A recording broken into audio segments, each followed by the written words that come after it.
जी हाँ मेरे दोस्तों, जैसा कि थंबनेल में दिया हुआ है, आज के वीडियो के अंतर्गत मैं आपको बताने वाला हूँ MJ5 हिस्ट्री के पूरे सिलेबस के मोस्ट वीवीआई प्रश्न और उसके उत्तरों को। इससे पहले दोस्त मैंने आपको पार्ट 1 कंप्लीट कराया था।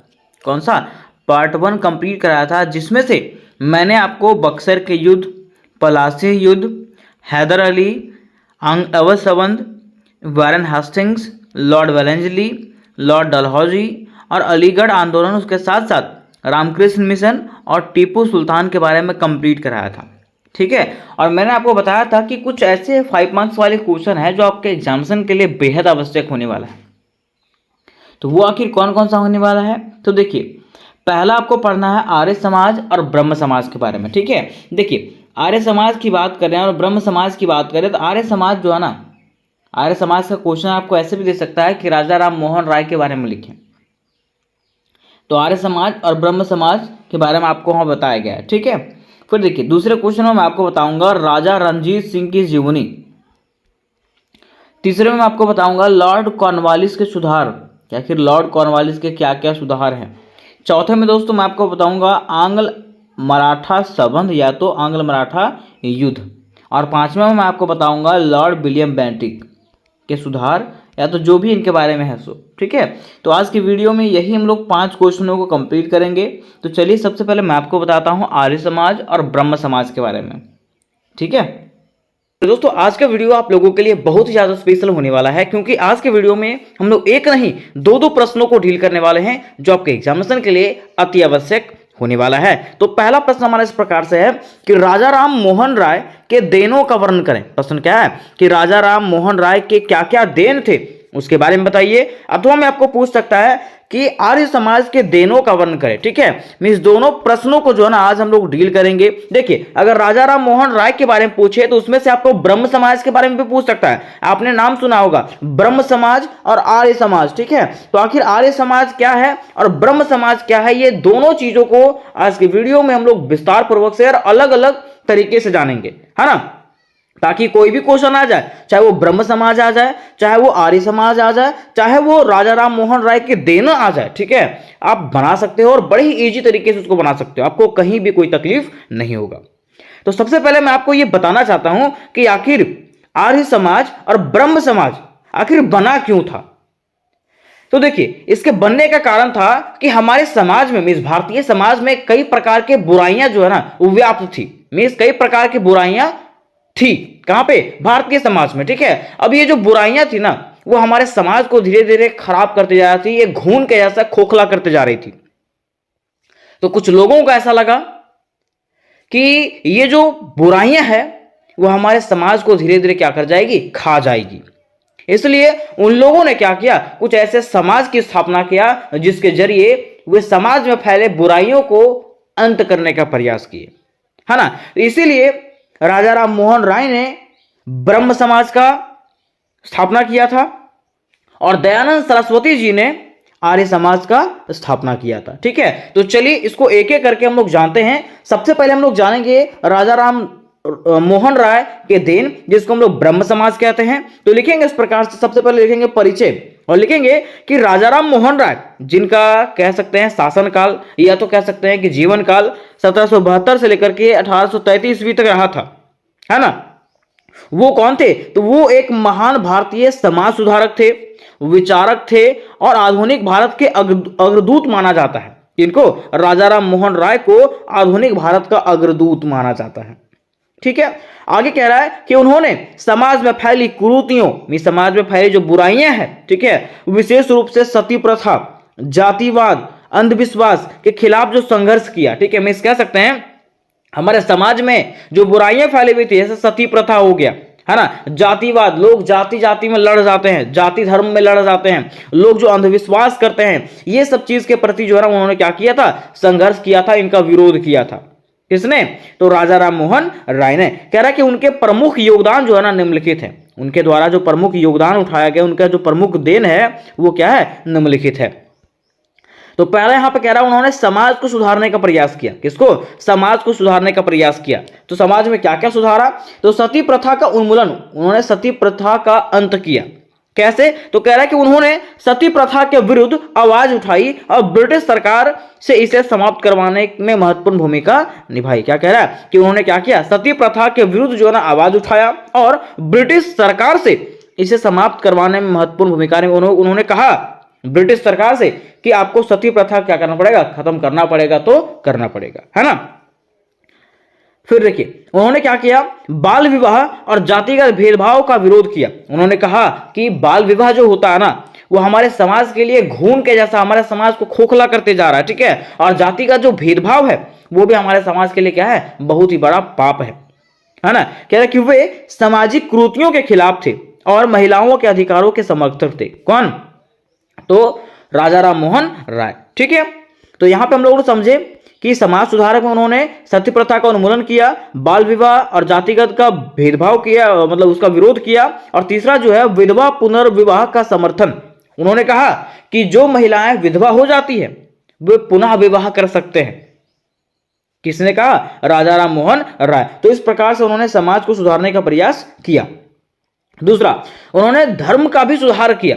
तो धर्म का कैसे सुधार किया? देखिए कह रहे उन्होंने ब्रह्म समाज की स्थापना किया। किसका? ब्रह्म समाज की स्थापना। अब ब्रह्म समाज की स्थापना क्यों किया गया? कह रहे कि उन्होंने ब्रह्म समाज की स्थापना किया जो एक एकेश्वरवादी समाज था, जो कहता था कि एक ही ईश्वर को पूजना है ना, और मूर्ति पूजा, अंधविश्वास और धार्मिक कर्मकांडों का विरोध करता था, ठीक है। मींस राजा राम मोहन राय कहते थे कि हम लोगों को मात्र एक ईश्वर को मानना है, और हम लोग जो मूर्ति पूजा करते हैं, जो अंधविश्वास रखते हैं, ठीक है, और धार्मिक कर्मकांड करते हैं, ये सब चीज हम लोग को करना नहीं चाहिए। ये कौन कहते थे? राजा राम मोहन राय कहते थे, ठीक है। क्योंकि हमारे समाज में, भारतीय समाज में इस प्रकार के अंधविश्वास फैल गए थे कि लोग जो है ना तरह तरह की मानसिकताएं से ग्रसित हो गए थे। दूसरा कह रहा है कि धार्मिक सहिष्णुता का समर्थन। इन्होंने क्या किया? धार्मिक सहिष्णुता का समर्थन किया। वे कहते थे कि सभी धर्मों के बीच सामंजस्य स्थापित करने का पक्षधर थे। वे जो है ना सभी धर्म को एक समान मानते थे।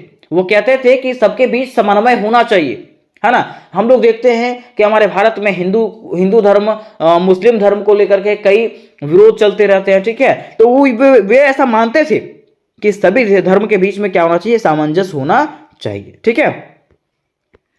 तीसरा कह रहे कि उन्होंने शिक्षा क्षेत्र में भी योगदान दिया, शिक्षा क्षेत्र में भी सुधार करने का प्रयास किया। कैसे?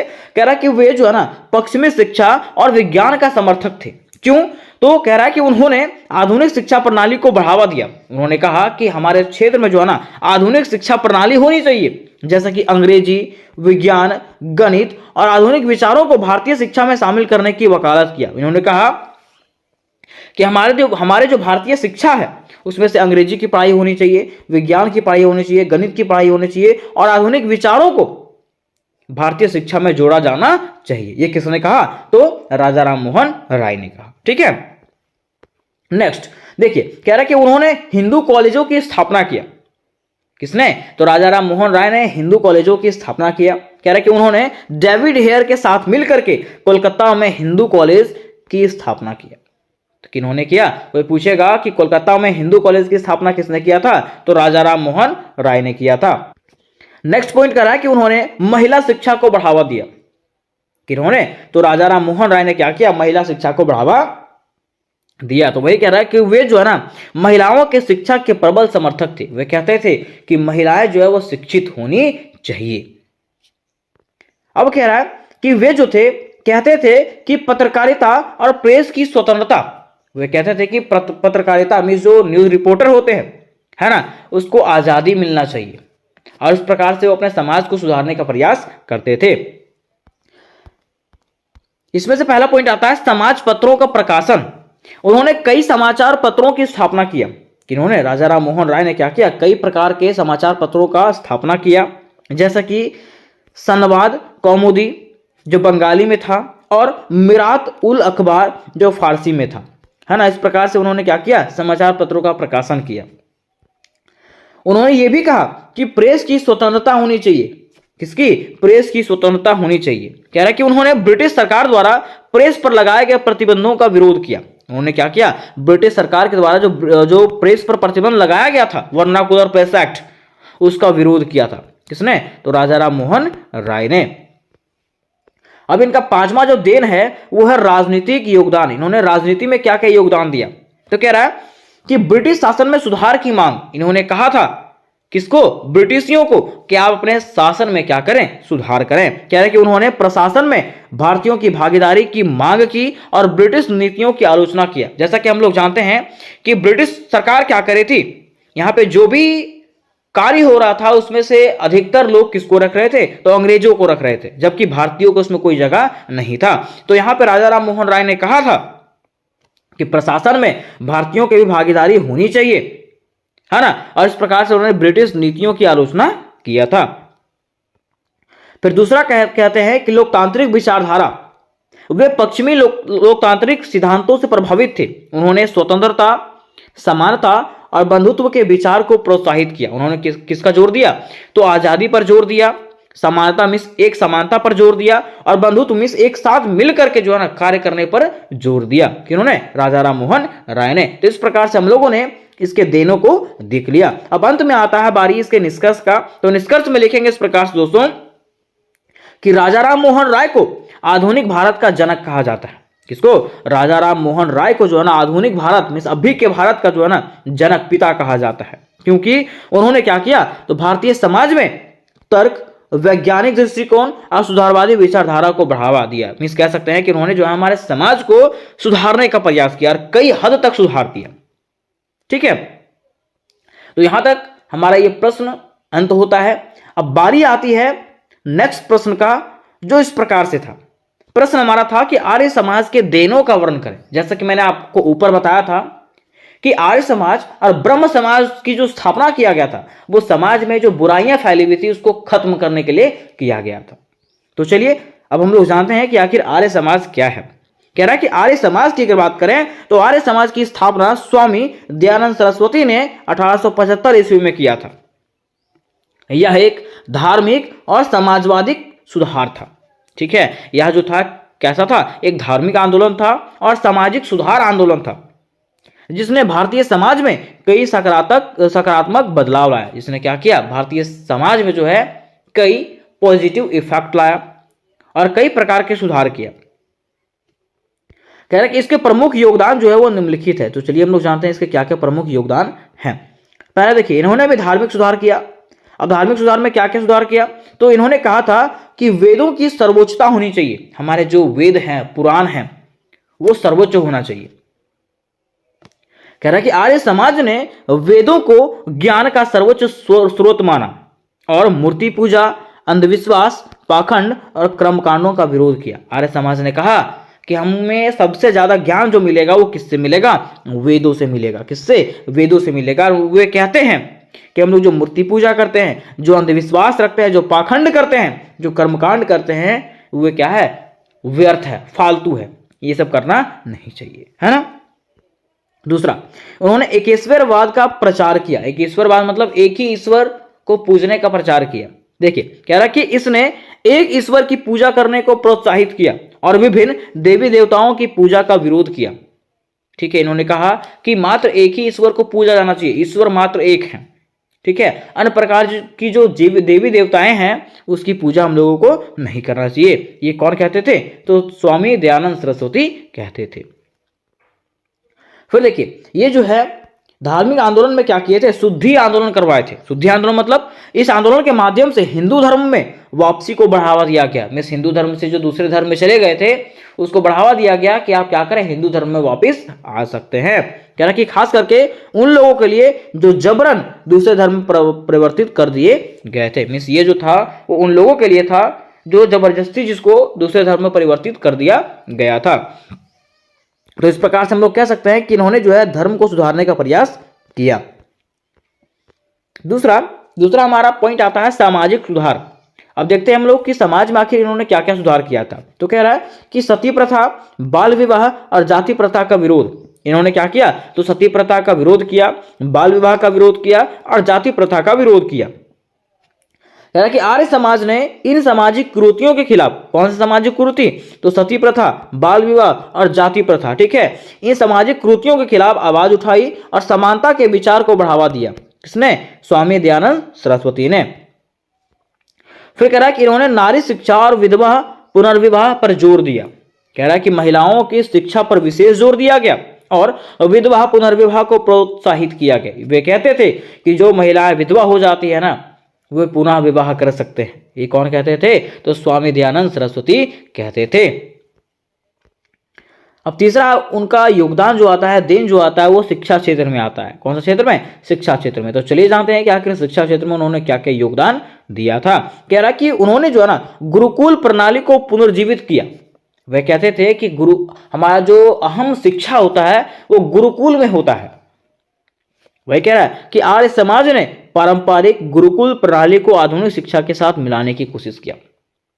आर्य समाज ने क्या किया? तो हमारा जो पारंपरिक गुरुकुल प्रणाली था, शिक्षा प्रणाली था, उसको आधुनिक शिक्षा के साथ जोड़ने का प्रयास किया।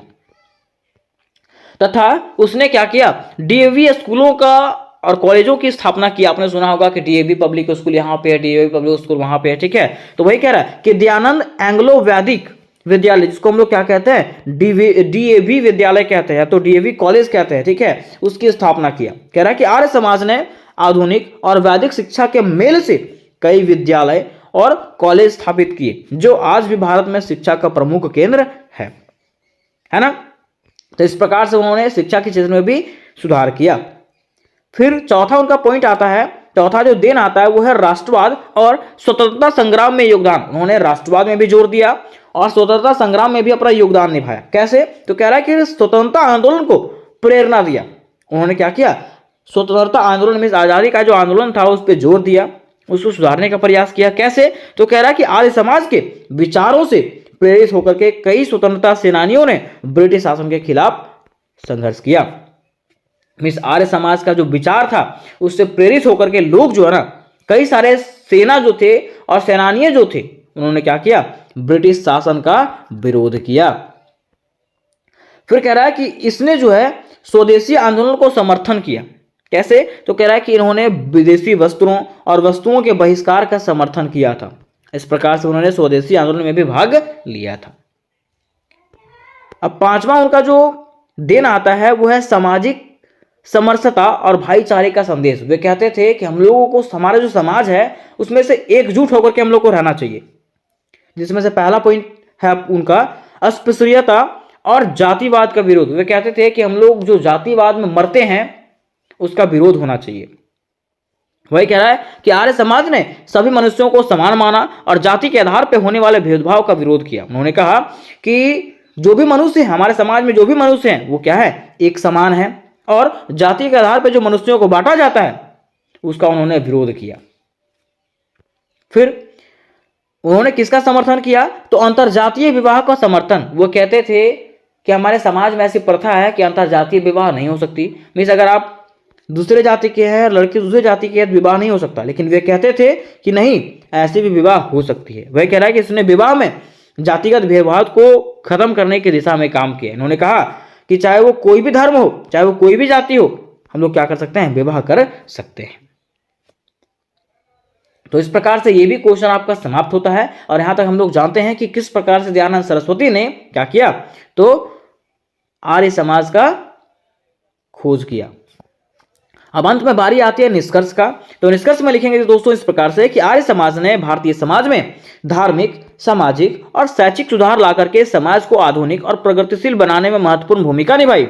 इसका प्रभाव स्वतंत्रता संग्राम, शिक्षा व्यवस्था और सामाजिक जागरूकता पर स्पष्ट रूप से देखा जा सकता है। मैं कह सकते हैं कि आर्य समाज ने भारतीय समाज में जो धार्मिक, सामाजिक और शैक्षिक सुधार लाया, उससे हमारा समाज जो है वो क्या हुआ? प्रगतिशील बना, है ना। और इसका प्रभाव जो है हमारे आजादी के दौर में चला था, शिक्षा व्यवस्था में पड़ा, ठीक है, और समाज को जागरूक बनाने में इसका प्रभाव पड़ा। तो उम्मीद कर मेरे दोस्त कि ये प्रश्न आपको समझ आया होगा। दोस्तों आज के वीडियो में हम लोग हिस्ट्री के एक महत्वपूर्ण प्रश्न को क्लियर करने वाले हैं जो आपके एग्जामिनेशन के लिए अति आवश्यक होने वाला है। तो आज का प्रश्न हमारा है कि राजा रणजीत सिंह के जीवन चरित्र एवं उपलब्धियों का मूल्यांकन करें। प्रश्न क्या है कि रणजीत सिंह के जीवन चरित्र के बारे में बताइए कि इनका जीवन कैसा है, उसके साथ साथ इन्होंने क्या क्या उपलब्धियां हासिल किया, क्या क्या विजय प्राप्त किया, उसके बारे में आपको बताना है। तो सबसे पहले यहाँ पे हम लोग ये समझेंगे कि आखिर रणजीत सिंह कौन थे, है ना। क्योंकि अगर हम लोग रणजीत सिंह के बारे में जान जाते हैं तो इसके जीवन चरित्र को और इसके उपलब्धियों को जानना बेहद ही आसान हो जाएगा। तो देखिए दोस्तों, अगर हम लोग बात करते हैं राजा रणजीत सिंह का, किसका, राजा रणजीत सिंह का, तो कहा जाता है कि महाराजा रणजीत सिंह जो है ना, सिख साम्राज्य के संस्थापक और पहले महाराजा थे। कौन, रणजीत सिंह जो है सिख साम्राज्य, देखिए यहां पे सबसे पहले आपको लिखना परिचय, और इस प्रकार से लिखिएगा कि महाराजा रणजीत सिंह सिख साम्राज्य के संस्थापक थे और सबसे पहले महाराजा थे। कोई पूछेगा कि सिख साम्राज्य के सबसे पहले महाराजा कौन थे, तो राजा रणजीत सिंह, है ना। कह रहा कि जिन्होंने 19वीं सदी में पंजाब क्षेत्र में एक सशक्त और समृद्ध राज्य की नींव रखी। जिन्होंने क्या किया, पंजाब के क्षेत्र में, और कब, 19वीं शताब्दी में क्या किया था, एक सशक्त मींस मजबूत और समृद्ध फेमस राज्य का नींव डाला था।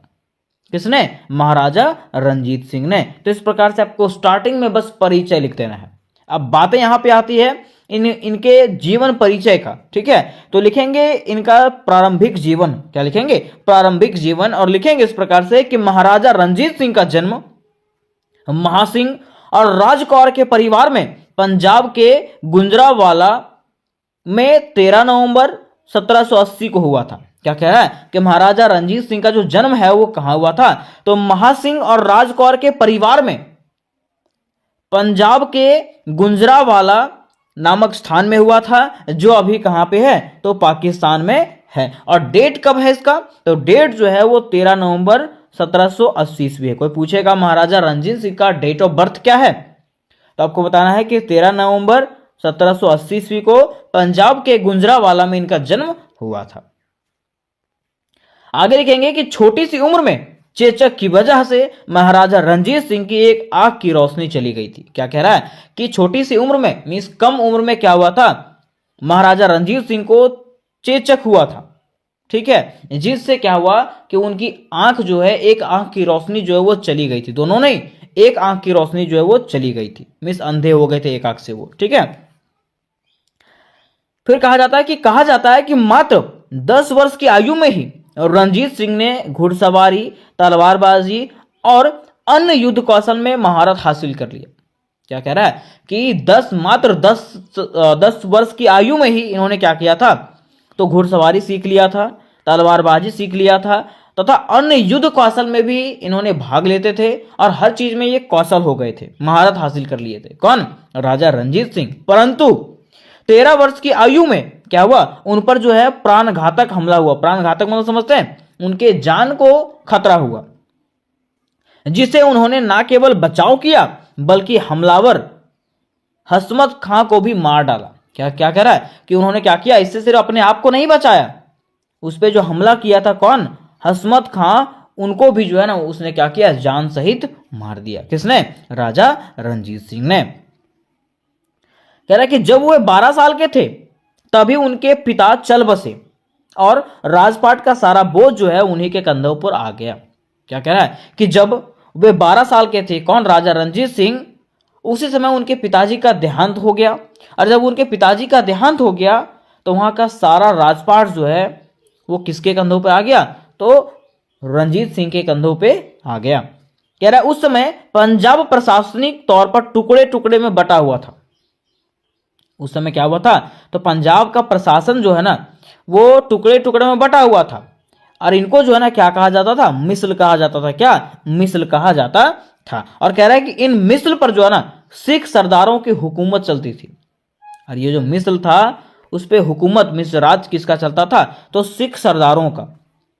कह रहा है कि रणजीत सिंह के पिता महासिंह शुक्राचकिया मिस्र के कमांडर थे, जिसका मुख्यालय गुजरांवाला में था। मिस कह सकते हैं कि उनके जो पिताजी थे वो क्या थे, एक बड़े आदमी थे, कमांडर थे, है ना।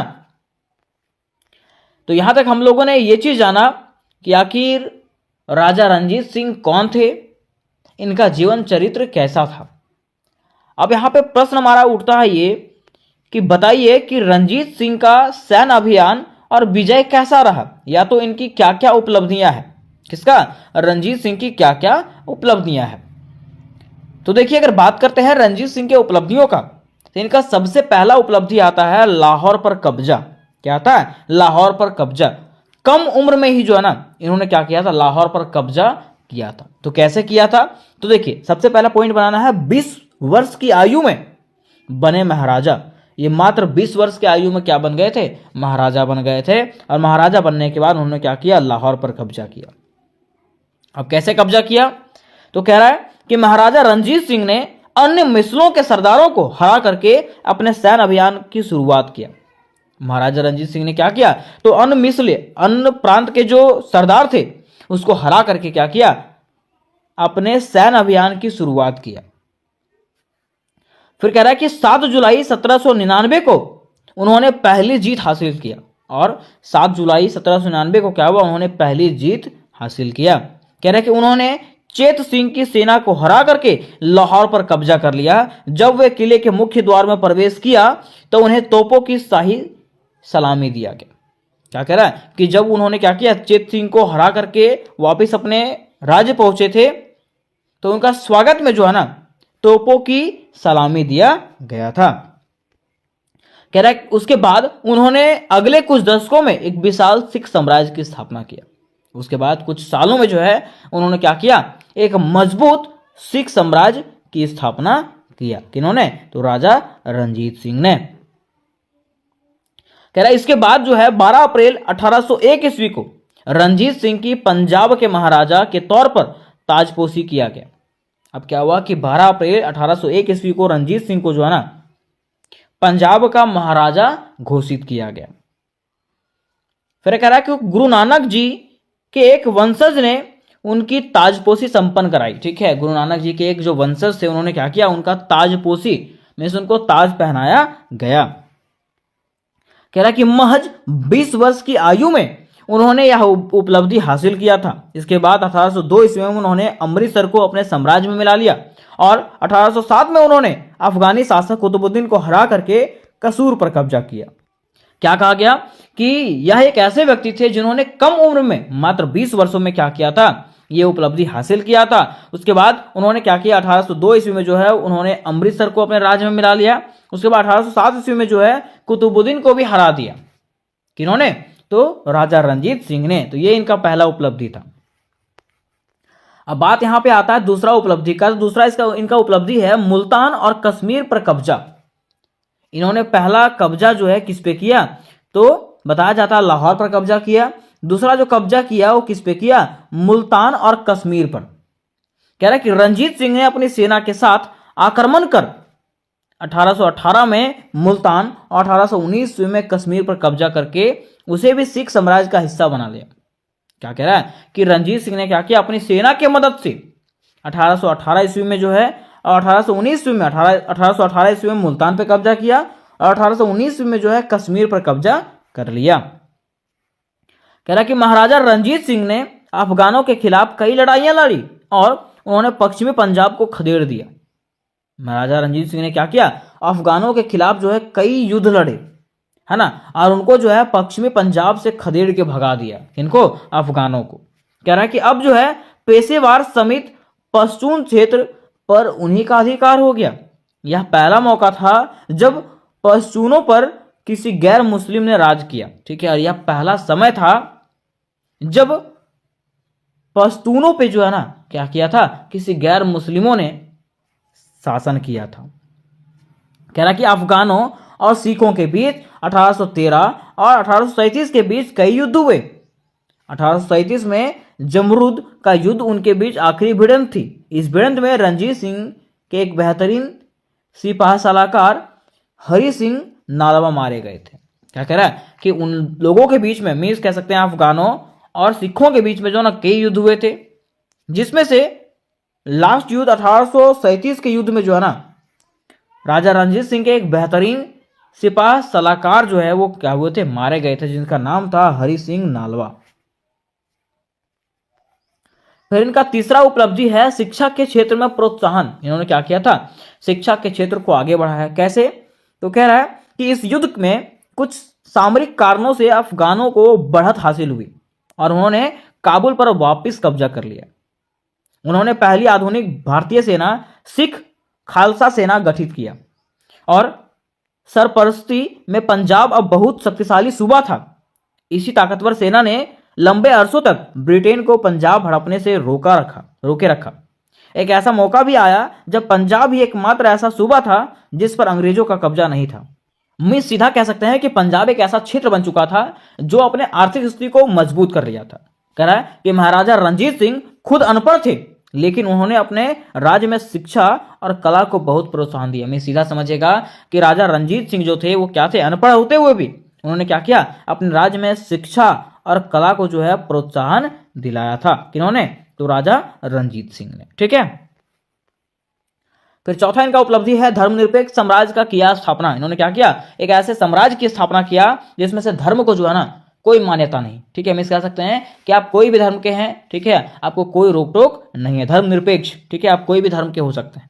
कह रहा है कि उन्होंने पंजाब में कानून एवं व्यवस्था कायम की और कभी भी किसी को मृत्युदंड नहीं दिया। किसने, राजा रणजीत सिंह ने। कह रहा है कि उनका सूबा धर्मनिरपेक्ष था, मीन्स उनका जो राज्य था, साम्राज्य जो था वो क्या था, धर्मनिरपेक्ष था। उन्होंने हिंदुओं और सिखों से वसूले जाने वाले जजिया पर भी रोक लगाया। किसने, तो राजा रणजीत सिंह ने। मीन्स कह रहा है कि हिंदुओं और सिखों पर जो जजिया कर लिया जाता था उन लोगों से, ये जजिया कर को रोका गया। कह रहा कि कभी भी किसी को सिख धर्म अपनाने के लिए विवश नहीं किया। इसके बारे में वे कहते थे कि भगवान ने मुझे एक आंख दी है, इसलिए उससे देखने वाले हिंदू, मुस्लिम, सिख, ईसाई, अमीर, गरीब सब मुझे बराबर दिखते हैं। ठीक है, देखिए राजा रणजीत सिंह कहते थे कि भगवान ने मुझे एक आंख ही दी है, ठीक है, और ये आंखें से मैं जिसको भी देखता हूं, चाहे वो अमीर हो, चाहे वो गरीब हो, चाहे वो हिंदू हो, चाहे वो मुस्लिम हो, सब एक जैसे दिखते हैं। इसलिए मैं किसी को कोई और धर्म अपनाने को मजबूर नहीं करूंगा। ये कौन कहते थे, तो राजा रणजीत सिंह कहते थे। कह रहा है कि उन्होंने तख्त सिंह पटना साहिब और तख्त सिंह हजूर साहिबा का निर्माण करवाया। ठीक है, साथ ही उन्होंने क्या किया, अमृतसर के हरमंदिर साहिब गुरुद्वारे में संगमरमर लगवाया और सोना मढ़वाया, तभी से उसे स्वर्ण मंदिर कहा जाने लगा। मैं कह सकते हैं कि उन्होंने क्या किया, अमृतसर में हरमंदिर साहिब गुरुद्वारे में जो है ना मार्बल बिछवाया, ठीक है, और सोना का मतलब सोना मढ़वाया, मढ़वाया मतलब समझते हैं, मूर्ति वगैरह में सोना गढ़वाया गया, और उसी समय से जो है उसको क्या कहा जाने लगा, तो स्वर्ण मंदिर कहा जाने लगा। फिर लास्ट में एक ऐसा समय आ जाता है जब क्या होता है, सिख साम्राज्य का पतन होना निश्चित हो जाता है। तो कैसे इनका पतन हुआ, तो कह रहा है कि दशकों तक शासन के बाद रणजीत सिंह 27 जून 1839 को निधन हो गया। क्या कह रहा है कि कई सालों तक शासन करने के बाद राजा रणजीत सिंह का क्या हो गया, 27 जून 1839 ईस्वी को जो है ना इनका मृत्यु हो गया। उसके बाद सिख साम्राज्य की बागडोर जो है खड़क सिंह के हाथों में आ गई। रणजीत सिंह के मजबूत सिख साम्राज्य को संभालने में खड़क सिंह नाकाम रहे। क्या कह रहा है कि रणजीत सिंह का जो मजबूत साम्राज्य था उसको खड़क सिंह जो है वो नहीं संभाल पाए। कह रहा है कि शासन की कमियों और आपसी लड़ाई की वजह से सिख साम्राज्य का पतन शुरू हो गया। और अब क्या हुआ, जब यहाँ पे शासन व्यवस्था चलाने वाले नहीं थे तो यहाँ का शासन जो है धीरे धीरे क्या होने लगा, कमजोर होता गया और सिख साम्राज्य का पतन होना शुरू हो गया। कह रहा कि सिख और अंग्रेजों के बीच हुए 1845 के युद्ध के बाद महान सिख साम्राज्य पर अंग्रेजों का कब्जा हो गया। और उसके बाद क्या हुआ था, 1845 में जो है अंग्रेजों और सिखों के बीच में युद्ध हुआ, और जब युद्ध हुआ तो ये युद्ध में सिख साम्राज्य हार गया। ठीक है, और अंग्रेज जो है ना इस पे अपना कब्जा कर लिए। तो उम्मीद करते हैं मेरे दोस्त कि ये प्रश्न आपको समझ में आया होगा। दोस्तों आज का हमारा प्रश्न होने वाला है, लॉर्ड कॉर्नवालिस के सुधारों का वर्णन करें। प्रश्न क्या है कि लॉर्ड कॉर्नवालिस के सुधारों का वर्णन करें, कि बताइए कि लॉर्ड कॉर्नवालिस ने क्या क्या सुधार किए, है ना। यह जो क्वेश्चन है दोस्तों आपके एग्जामिनेशन के लिए अति आवश्यक होने वाला है, और इससे रिलेटेड जितने भी प्रश्न है सारे के सारे प्रश्न मैंने करवाए हैं, जिसका लिंक आपको डिस्क्रिप्शन बॉक्स में मिल जाएगा। मिस कह सकता है कि इससे जुड़े सारे प्रश्न जो है आपको मेरे ही चैनल पे बड़े आसान शब्दों में देखने को मिलेंगे। ठीक है, इसलिए चैनल को सब्सक्राइब करके रख लें और अपने दोस्तों तक ये वीडियोस को जरूर शेयर करें। अब देखिए यहां पे प्रश्न हमारा कहा था कि लॉर्ड कॉर्नवालिस के सुधार, कि आखिर लॉर्ड कॉर्नवालिस ने क्या क्या सुधार किए। तो एकदम शॉर्ट स्टोरी के जरिए मैं आपको समझाना चाहता हूं कि बात किया जाए अगर लॉर्ड कॉर्नवालिस का, किसका, लॉर्ड कॉर्नवालिस का, तो जिस समय लॉर्ड कॉर्नवालिस भारत के गवर्नर जनरल के रूप में स्थापित हुए थे, नियुक्त हुए थे, चुने गए थे, उस समय वहां के शासन व्यवस्था में कई प्रकार के समस्याएं थी। और जब वे वहां पे नियुक्त हुए, जब वहां पे वो आए, तो उन्होंने देखा कि वहां पे कई प्रकार की समस्याएं हैं, तो वह समस्याओं को दूर करना ही क्या कहलाता है, लॉर्ड कॉर्नवालिस का सुधार कहलाता है। क्या कहलाता है? लॉर्ड कॉर्नवालिस का सुधार। क्यों? क्योंकि वहां के प्रशासनिक व्यवस्था को सुधारे, ये वहां के सैनिक व्यवस्था को सुधारे, वहां के न्याय व्यवस्था को सुधारे। क्यों? वहां पे दोस्त था इसीलिए ना। हाँ, तो वही कहा जाता है कि जब लॉर्ड कॉर्नवालिस भारत के गवर्नर जनरल के पद पे नियुक्त हुए, उस समय वहां के शासन प्रणाली में कई प्रकार के दोष थे, कई प्रकार की समस्याएं थी, जिसको दूर करना ही क्या कहलाता है? लॉर्ड कॉर्नवालिस का सुधार कहलाता है। क्या कहलाता है? लॉर्ड कॉर्नवालिस का सुधार कहलाता है। तो सबसे पहले आपको लिखना है लॉर्ड कॉर्नवालिस के सुधार, पॉइंट बनाना है और लिखेंगे इस प्रकार से कि 1786 ईस्वी में लॉर्ड कॉर्नवालिस को भारत के गवर्नर जनरल के पद पर नियुक्त किया गया। कोई पूछेगा कि लॉर्ड कॉर्नवालिस जो है भारत के गवर्नर जनरल के पद पर कब नियुक्त हुआ था? तो 1786 ईस्वी में। कब? 1786 ईस्वी में। कह रहा है कि जब वह भारत आया उस समय कंपनी की शासन व्यवस्था में अनेक दोष विद्यमान थे। क्या कह रहा है? कि जिस समय वो भारत आए थे, कौन? लॉर्ड कॉर्नवालिस, उस समय कंपनी की शासन व्यवस्था में, अंग्रेजी शासन व्यवस्था में कई प्रकार के दोष थे, कई प्रकार की समस्याएं थी, है ना। अब कह रहा है कि अतः कॉर्नवालिस ने शासन व्यवस्था के दोषों को दूर करने के लिए अनेक महत्वपूर्ण सुधार किए। अब क्या कह रहा है कि कॉर्नवालिस ने क्या किया? वहां के शासन व्यवस्था के दोषों को, समस्याओं को दूर करने के लिए कई प्रकार के सुधार किए, है ना। कह रहा है कि लॉर्ड कॉर्नवालिस द्वारा किए गए सुधारों को हम 4 भागों में बांट सकते हैं। लॉर्ड कॉर्नवालिस ने जो सुधार किए थे उसको हम लोग 4 भागों में बांट सकते हैं। क्या क्या सुधार किए थे?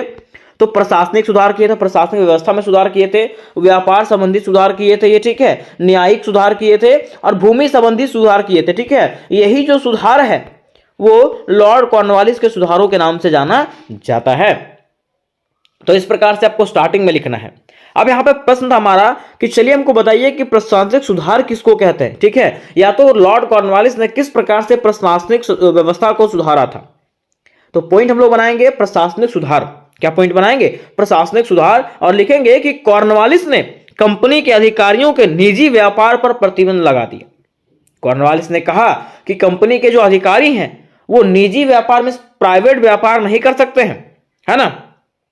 इसके साथ ही उसने यह आदेश भी जारी किया कि जो कर्मचारी उसके निर्देशों को अवहेलना करेगा उसे तत्काल पदयुक्त कर दिया जाएगा, ठीक है। मिस कह रहा है कि उन्होंने ये भी घोषणा किया कि जो कर्मचारी, मिस जो अधिकारी उनके निर्देशों को नहीं मानेगा, किनके निर्देश को? लॉर्ड कॉर्नवालिस के निर्देशों को नहीं मानेगा, तो वे क्या करेंगे? उनको पद से हटा देंगे। पदयुक्त मतलब क्या होता है? पद से हटा देना, ठीक है। ये किसने कहा? लॉर्ड कॉर्नवालिस ने।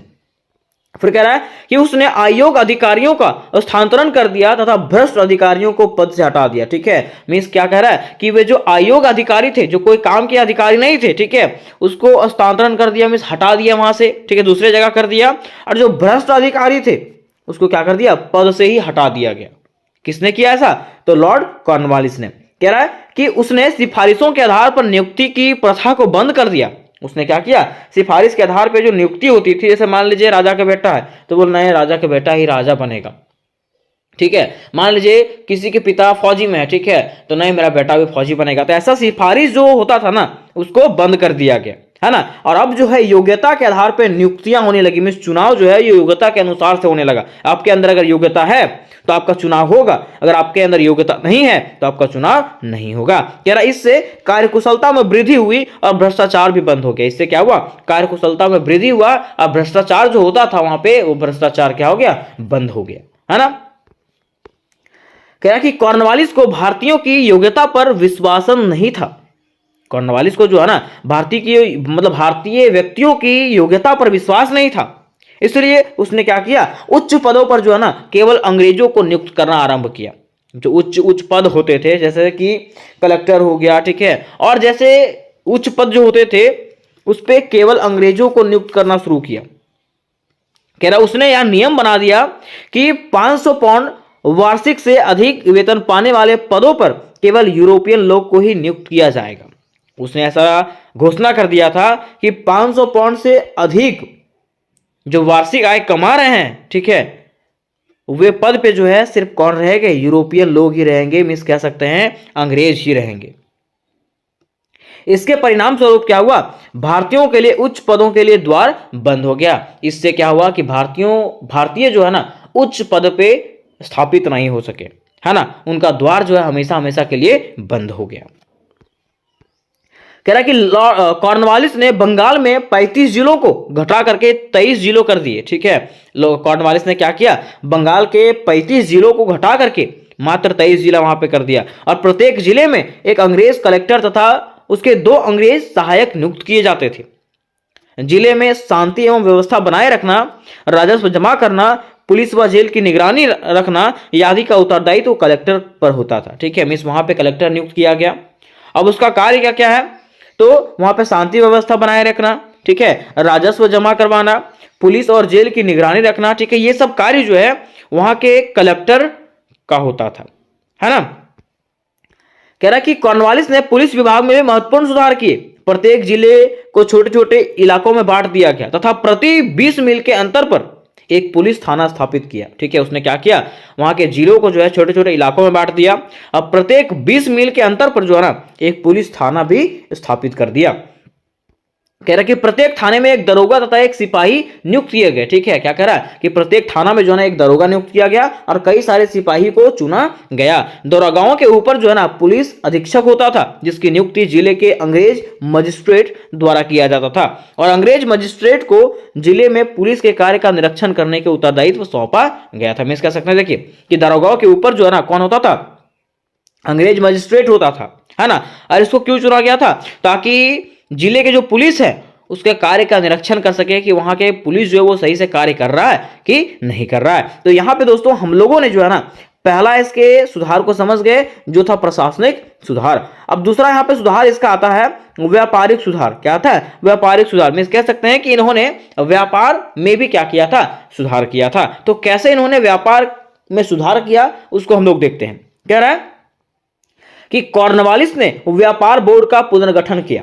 कॉर्नवालिस ने क्या किया, व्यापार बोर्ड का पुनर्गठन समझते हैं, पुनः स्थापना किया इसका। ठीक है, कह रहा है कि व्यापार बोर्ड के सदस्यों की संख्या 11 से घटकर 5 कर दिया गया। व्यापार बोर्ड के जो सदस्य थे उसकी संख्या 11 थी, उसको घटा करके जो है कितना कर दिया गया, 5 कर दिया गया। कह रहा है कि यह भी निश्चित किया गया कि बोर्ड कलकत्ता की सर्वोच्च काउंसिल के अधीन कार्य करेगा। और यह वहां पे कहा गया कि यह जो बोर्ड है ना वो कलकत्ता के सर्वोच्च काउंसिल के अधीन कार्य करेगा। जैसे जैसे कोलकाता के सर्वोच्च काउंसिल कहेगा वैसे वैसे ये कार्य करेगा। कह रहा कि प्रत्येक ऐसे व्यापारिक केंद्र जहां कंपनी का व्यापार होता था वहां एक एक रेजिडेंट को चुना गया। कह रहा ना कि जहां पे व्यापारिक केंद्र था और जहां पे कंपनी का व्यापार होता था, अंग्रेजों का व्यापार होता था, वहां पे जो है ना एक एक अंग्रेजी रेजिडेंट को चुना गया, मींस एक व्यक्ति को चुना गया उसका देखभाल करने के लिए। कह रहा है कि रेजिडेंट का प्रमुख कार्य यह देखना था कि कंपनी का व्यापार उचित ढंग से हो रहा है या नहीं। मींस वहां पे जो रेजिडेंट को चुना गया उसका कार्य बस इतना था कि कंपनी का व्यापार ठीक से हो रहा है कि नहीं हो रहा है उसको देखना, है ना। कह रहे कि कॉर्नवालिस ने ठेकेदारों से माल खरीदने की प्रथा समाप्त कर दिया। कॉर्नवालिस ने ऐसा कहा कि ठेकेदार से जो हम लोग माल खरीदते थे वो माल हम लोग खरीदेंगे नहीं, और माल खरीदने का काम जो है भारतीय व्यापारियों को दे दिया गया तथा कंपनियों के कर्मचारियों को ठेकेदार के स्थान पे अब केवल कमीशन एजेंट बना दिया गया। ठीक है, अब देखिए माल खरीदने का काम जो है किसको दे दिया गया, भारतीय व्यापारियों को दे दिया गया, है ना। उच्च पद पे अंग्रेजों को रखा गया और निम्न पद पे जो है भारतीयों को रखा गया। कह रहा है कि कंपनी के कर्मचारियों को ठेकेदार के स्थान पे अब केवल कमीशन एजेंट बना दिया गया। ठीक है, कंपनी के जो एजेंट जो ठेकेदार थे उसको क्या बना दिया गया, अब कमीशन एजेंट, कि आप कमीशन पे काम करोगे, है ना, आप ठेकेदार नहीं रहोगे, आपको कमीशन पे कार्य करना है। कह रहा कि रेजिडेंटों को यह आदेश दिया गया कि वस्तुओं को खरीदते समय उत्पादकों और व्यापारियों को परेशान ना करें। ठीक है, देखिए हुआ क्या कि वहां के जो रेजिडेंट चुना गया था, अंग्रेजों ने जो रेजिडेंट चुना था, ठीक है, व्यापार का देखभाल करने के लिए, उसको कहा गया कि वस्तुओं का जब खरीद बिक्री होगा ना उसमें आपको उत्पादकों, जो उत्पादन करता है उसका, ठीक है, और जो व्यापारी होते हैं उसको आपको परेशान करना नहीं है। बस आपको ध्यान रखना है कि व्यापार सही से हो रहा है कि नहीं। ऐसा नहीं कि आपको हुरकुटते रहो उसको, ठीक है, मतलब परेशान करो उसको परेशान करना नहीं है आपको। ठीक है, अब देखिए तीसरा उनका सुधार आता है लॉर्ड कॉर्नवालिस के न्यायिक सुधार। क्या आता है, लॉर्ड कॉर्नवालिस के न्यायिक सुधार, न्याय व्यवस्था में क्या सुधार किए थे। तो कह रहा है कि लॉर्ड कॉर्नवालिस ने भारत में ब्रिटिश प्रशासन को संगठित करने के लिए महत्वपूर्ण न्यायिक सुधार किए। कह रहा है ना कि लॉर्ड कॉर्नवालिस ने क्या किया, भारत में ब्रिटिश प्रशासन को संगठित मजबूत करने के लिए कई महत्वपूर्ण न्यायिक सुधार किया। ये सुधार जो है मुख्य रूप से 1787, 1790 और 1793 के चरणों में लागू हुआ। ठीक है, कह रहा है कि उनका उद्देश्य जो था न्यायिक प्रणाली को अधिक व्यवस्थित, निष्पक्ष और प्रभावी बनाना। उसका उद्देश्य क्या था? तो वहां का जो न्यायिक प्रणाली है उसको क्या करना, एकदम मजबूत बनाना। ठीक है, अब इसके तहत क्या हुआ कि वहां पे अदालत बनाया गया। कौन सा? दीवानी अदालतें। क्या? कौन सा? दीवानी अदालतें, जिसको हम लोग कहते हैं सिविल कोर्ट। क्या कहते हैं? Civil court. कह रहा है कि जिला स्तर पर जिला न्यायालय बनाए गए। ठीक है, मीन्स जिला, प्रत्येक जिला में जो है क्या बनाया गया? जिला न्यायालय बनाया गया, जहां दीवानी मामलों की सुनवाई होती थी। ठीक है, उसके बाद जो है फौजीदारी अदालत बनाया गया, जिसको हम लोग क्रिमिनल कोर्ट कहते हैं। क्या कहते हैं? Criminal court. कह रहा है कि पहले जो है ना भारतीय न्यायाधीश जैसा कि काजी और मौलवी जो है वो क्या करते थे? फैसला लेते थे। लेकिन अब जो है ये फैसला कौन लेते हैं? तो अंग्रेज न्यायाधीश की देखरेख में ये फैसला होने लगे। ठीक है, तो ये जो है इनका न्यायिक सुधार था। अब प्रश्न हमारा था कि बताइए कि इन्होंने आखिर कौन सा भूमि सुधार किया। तो कह रहा है कि भूमि संबंधी सुधार, लॉर्ड कॉर्नवालिस का भूमि संबंधी सुधार, जिसको हम लोग अस्थायी बंदोबस्ती के नाम से भी जानते हैं। कह रहा है कि लॉर्ड कॉर्नवालिस का सबसे महत्वपूर्ण सुधार जो था वो भूमि संबंधी सुधार है। उसने लगान संबंधी दोषों को दूर करने के लिए अस्थायी भूमि व्यवस्था प्रारंभ किया। उसने क्या किया? लगान, जो किसानों से लगान लिया जाता था, उससे संबंधित दोषों को दूर करने के लिए जो है भूमि संबंधी में अस्थायी बंदोबस्ती शुरुआत किया था। कह रहा कि कॉर्नवालिस से पूर्व 1 वर्षीय बंदोबस्ती लागू था। कॉर्नवालिस के पहले जो है ना 1 वर्ष का बंदोबस्ती लागू था, परंतु यह व्यवस्था जो है वो त्रुटिपूर्ण था, मतलब उसमें कुछ कमी था, है ना, क्योंकि ठेकेदार जो है किसानों से अधिक धन वसूल करना चाहता था। ठीक है, यह जो था इसमें त्रुटि इसलिए था क्योंकि वहां का जो ठेकेदार जो है वो चाहता था कि हम क्या करें? किसानों से अधिक धन वसूलें, इसलिए यह व्यवस्था जो है उसको समाप्त कर दिया गया, है ना। कह रहा अतः इस व्यवस्था से किसानों तथा जमींदारों दोनों की स्थिति बिगड़ती जा रही थी, इसलिए कॉर्नवालिस ने लगान व्यवस्था में सुधार करने का निश्चय किया। अब क्या हुआ? जब कॉर्नवालिस को लगा कि इससे जो है किसानों और जमींदारों की स्थिति जो है बिगड़ती जा रही है, तो कॉर्नवालिस ने क्या किया? इसको सुधार करने का प्रयास किया। ठीक है, और निश्चय किया कि इसको हम क्या करेंगे? सुधारेंगे। कह रहा है कि इसलिए उसने 1790 में जमींदारों के साथ एक 10 वर्षीय समझौता किया। इसलिए उसने क्या किया? 1790 ईस्वी में जो है जमींदारों के साथ 10 वर्ष का समझौता किया, है ना। और यह भी घोषित किया कि कंपनी के संचालकों को स्वीकृति मिल जाने पर इस व्यवस्था को स्थायी कर दिया जाएगा। और उसने ये भी कहा कि अगर कंपनी के सारे संचालक जो है इस पे स्वीकृति दे देंगे ना, तो ये जो है हमेशा के लिए क्या कर दिया जाएगा? उसको लागू कर दिया जाएगा। मीन्स 10 वर्ष का स्थायी बंदोबस्ती वहां पे लागू किया गया था।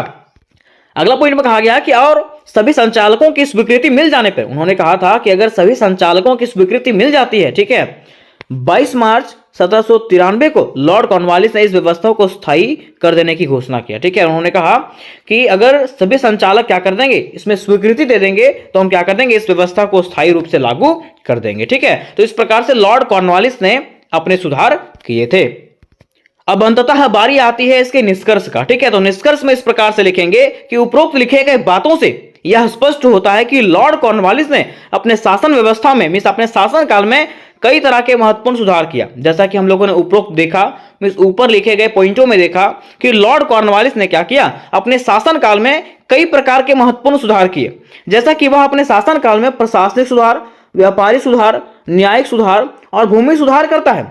इन सुधारों के माध्यम से वह अपने शासन काल को जो है मजबूत और एक उत्कृष्ट शासन प्रणाली बनाने में सफल होता है। हम इस कह सकते हैं कि वह अपने सुधारों के माध्यम से, प्रशासनिक सुधार हो, व्यापारिक सुधार हो, न्यायिक सुधार हो और भूमि सुधार हो, इन सुधारों के माध्यम से वो क्या करता है? अपने शासन काल को जो है मजबूत और उत्कृष्ट रूप में प्रभावित करता है। तो उम्मीद करते हैं मेरे दोस्त कि ये प्रश्न आपको क्लियरली समझ में आया होगा। आज के वीडियो में हम लोग जानने वाले हैं कि लॉर्ड विलियम बेंटिक के सुधारों का वर्णन करें कि आखिर विलियम बेंटिक कौन थे, है ना, और इनका क्या क्या सुधार था। ठीक है, तो बड़ा ही इजी लैंग्वेज में आज आपको समझ में आने वाला है कि लॉर्ड विलियम बेंटिक के क्या क्या सुधार थे, उन्होंने क्या क्या आगे सुधार किया था। ठीक है, तो चलिए हम लोग इसके सुधारों का जानने का प्रयास करते हैं और बहुत ही ईजी लैंग्वेज में जानने का प्रयास करते हैं, ठीक है। आप लोगों को जरा सा भी तकलीफ होगा नहीं, ठीक, बस आप लोगों को बस क्या करना है, देखते जाना है और अंत तक देखना है। मैं उम्मीद करता हूँ कि ये वीडियो जो है आपको समझ में आ जाएगा, मैं गारंटी देता हूँ, ठीक है, आपको ये समझ में आ जाएगा। बस आपको लगातार देखना है, रुकना नहीं है कहीं, ठीक है। तो चलिए बढ़ते हैं इसके भूमिका की तरफ। सबसे पहले इसके भूमिका को जानते हैं कि क्या इसमें हम लोग को जानना है कि कैसे कैसे इसके सुधार थे। तो देखिए सबसे पहले अगर हम लोग क्वेश्चन बनाएंगे दोस्तों, तो क्वेश्चन में सबसे पहले हम लोग इसके भूमिका को लिखेंगे। क्या लिखेंगे? भूमिका को लिखेंगे, ठीक है।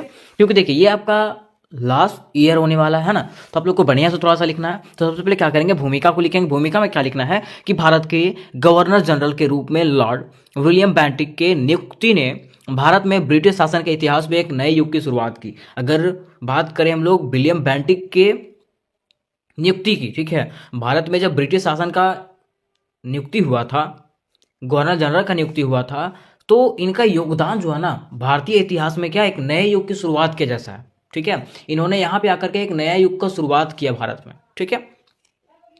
उन्होंने क्या किया कि 1828 से 1835 तक भारत में गवर्नर जनरल के रूप में कार्यरत रहे, ठीक है। मतलब उन्होंने जो है 1828 से लेकर के 1835 तक भारत में गवर्नर जनरल के पद पे वो रहे थे। कौन? लॉर्ड विलियम बेंटिक, ठीक है। ऐसा बताया जाता है कि बेंटिक शांति, अनुशासन और अर्थव्यवस्था के व्यक्ति थे। बेंटिक जो थे बिल्कुल शांत मन के, अनुशासित व्यक्ति थे, उसके साथ साथ अर्थव्यवस्थित व्यक्ति थे, वो हर चीज को समझने वाले व्यक्ति थे। कौन? लॉर्ड विलियम बेंटिक, ठीक है। तो ये जो क्वेश्चन आपका बड़ा इंजॉयमेंट होने वाला है, ठीक है। जानने वाले हैं कि लॉर्ड विलियम बेंटिक के क्या क्या सुधार किए थे, है ना। क्योंकि पहला हम लोग को ऐसा लग रहा है ना कि ये आया था तो भारत के लिए कुछ अच्छा कार्य किया, क्योंकि ये क्या था, शांति था, ठीक है, अनुशासित था, तो कुछ तो बढ़िया किया होगा ना। तो चलिए जानते हैं कि क्या क्या हम लोगों के लिए बढ़िया कार्य किया था, ठीक है। देखिए लिखा हुआ है लॉर्ड विलियम बेंटिक के सुधार। लॉर्ड विलियम बेंटिक के सुधार के आखिर इन्होंने क्या क्या सुधार किए, तो बताया जाता है कि लॉर्ड विलियम बेंटिक के आगमन ने कई मायनों में भारत के इतिहास में एक नए युग की शुरुआत की। जैसा कि मैंने बताया कि लॉर्ड विलियम जैसे ही भारत आए तो इनका भारत आगमन में जो है ना भारत के इतिहास में एक नए युग की शुरुआत हुआ था। क्या हुआ था? भारत में नए युग की शुरुआत हुआ था। देखिए ये जब कहा जा रहा है कि नया युग का शुरुआत हुआ था, इसका मतलब कुछ तो हुआ होगा ना बेटर, है ना। देखिए बताया जाता है कि हालांकि उनका कार्यकाल जो है केवल 7 वर्षों की छोटी अवधि का था, फिर भी इसमें स्थायी सुधारों की अवधि देखी गई है। उनका अगर कार्यकाल की बात करें तो उनका कार्यकाल जो था ना मात्र 7 सालों का उनका कार्यकाल था, लेकिन उनके यही कार्यकाल में, एक छोटे से कार्यकाल में जो है उन्होंने क्या किया था, काफी सुधार किया। इन्होंने विलियम बेंटिक ने, ठीक है। लॉर्ड विलियम बेंटिक के सुधारों को निम्नलिखित रूपों में व्यक्त किया जा सकता है, जो इस प्रकार से है। और अगर हम लोग इसके सुधारों की बात करें तो इनके सुधारों का जो व्याख्या है, ठीक है, वो निम्नलिखित शब्दों में किया गया जो आपको नीचे बताया गया, ठीक है। तो पहला इसका सुधार क्या है, तो देखिए पहला इसका सुधार है वित्तीय सुधार। वित्तीय सुधार, वित्तीय सुधार कहने का मतलब क्या है कि वो अपने राजकोष को पहले वो संभालता है कि हमारा राजकोष सही है कि नहीं। मान लीजिए आपके पास पैसा ही नहीं रहेगा, आप चाहिएगा कि हम इतना बड़ा बड़ा चीज खरीद लें, तो खरीद पाइएगा नहीं, ठीक है। आपके पास पैसा होना चाहिए, ठीक है। तो ये जब वहां पे शासन व्यवस्था पे बैठा, वो शासन चालू किया जब, ठीक है, तो उसके लिए वित्तीय सहायता तो होना चाहिए ना। तो देखिए बताया जाता है कि जब बेंटिक ने 1828 ईस्वी में गवर्नर जनरल का पद संभाला तो कंपनी की वित्तीय स्थिति खराब थी। जब इन्होंने गवर्नर जनरल का पद संभाला था, ठीक है, तो उस समय वहां का जो था ना क्या था, कंपनी का वित्तीय स्थिति जो था वो क्या था, बहुत खराब था। राजकोष कमजोर था और राज्य के बजट में 10 लाख रुपए का घाटा दिखाया गया, ठीक है। उनका जो राजकोष था वो क्या था, बहुत कमजोर था, और उनका जो राज्य का बजट जो दिखाया जाता है, ठीक है, वो बजट में जो था ना 10 लाख रुपए का घाटा दिखाया गया था। कितना का? 10 लाख रुपए का घाटा दिखाया गया था, ठीक है। उन्हें गवर्नर जनरल की ओर से वित्तीय स्थिति में सुधार के लिए प्रभावी कदम उठाना आवश्यक हो गया, ठीक है। और वो जो थे जब यहाँ पे गवर्नर जनरल के पद पे आए, ठीक है, तो उनके पद पे होते हुए जो है ना उनको ये स्थिति में जो है सुधार लाने के लिए आवश्यक कदम जो है ना उठाना पड़ा। इनको? लॉर्ड विलियम बेंटिक को, ठीक है। और इससे प्राप्त करने के लिए जो है ना उन्होंने निम्नलिखित उपाय अपनाए, और इसको प्राप्त करने के लिए जो है वो निम्नलिखित उपाय भी किया, ठीक है, कि अपने वित्तीय सहायता को वो, मतलब वित्तीय खराब स्थिति को सुधारने के लिए वो निम्नलिखित कदम उठाता है। क्या कदम उठाता है? तो देखिए उसने क्या किया, उन्होंने सभी अधिकारियों के वेतन भत्ते कम कर दिए तथा अतिरिक्त स्टाफ हटा दिया, ठीक है। उन्होंने क्या किया कि जितना भी अतिरिक्त अधिकारी थे जिसका कोई काम नहीं था उसको हटा दिया, ठीक है। उसके साथ साथ सभी अधिकारियों को जो वेतन, जो भत्ता मिलता था, ठीक है, उसको क्या कर दिया, कम कर दिया, ठीक है। क्योंकि अपना देश का स्थिति को संभालना है ना, संभालने के लिए कुछ ना कुछ तो करना पड़ेगा, ठीक है। दूसरा क्या करता है, उन्होंने सैन्य विभाग में डबल बट्टा की व्यवस्था समाप्त कर दी, सक्रिय सेवा पर सैनिकों को भत्ता। ठीक है, जैसे मान लीजिए कि जो सैनिक वहां पे कार्य कर रहा है, ठीक है, उन्हीं को वहां पे मिले, मतलब उन्हीं को पैसा मिलेगा, जो यहाँ से निकल गया उन लोगों को मिलेगा नहीं।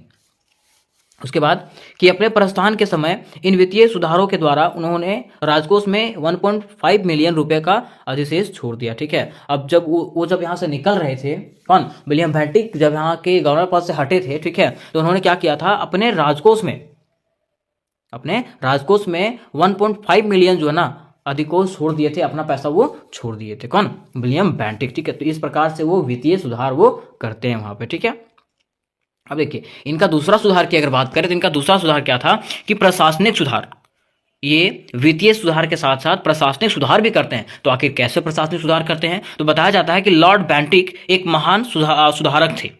वह पहले गवर्नर जनरल के पद पर थे, जो भारतीय जनता के प्रति सहानुभूति रखते थे। जैसा कि मैंने आपको बताया था, ये शांति मन के थे, है ना, और अनुशासित व्यक्ति थे। तो वो जो था ना, भारतीय के प्रति सहानुभूति रखते थे और भारतीयों की कठिनाइयों को दूर करने का प्रयास भी करते थे, और भारतीयों के जितने भी कठिनाइयां हैं उनको दूर करने का प्रयास ये हमेशा करते रहते थे। ठीक है, कॉर्नवालिस के बाद यह governor general Lord William Bentinck ही थे जिन्होंने नए प्रशासनिक सुधार पर ध्यान दिया और प्रशासन के कुछ क्षेत्र में बदलाव पेश किए। ठीक है, मतलब कॉर्नवालिस के बाद अगर बात करें तो भारतीय गवर्नर जनरल में यही एक ऐसा शासक था जिन्होंने क्या किया, नए प्रशासनिक सुधार पर ध्यान दिया था और प्रशासन के कुछ क्षेत्र में जो है ना ये बदलाव किया था। कौन, विलियम बेंटिक ने। ठीक है, उन्होंने क्या किया कि कंपनी की सेवा में भारतीयों को नियुक्त करने की प्रथा शुरू किया। उन्होंने क्या किया, कंपनी की सेवा में जो है ना भारतीयों को भी नियुक्त करना शुरू कर दिया। कॉर्नवालिस ने क्या किया था कि भारतीयों को प्रशासनिक सेवा में नियुक्त करना बंद कर दिया था। कौन, कॉर्नवालिस। ठीक है, बताया था कि भारतीयों को जो प्रशासनिक सेवा में नियुक्त नहीं किया जा सकता, चुना नहीं जा सकता। ठीक है,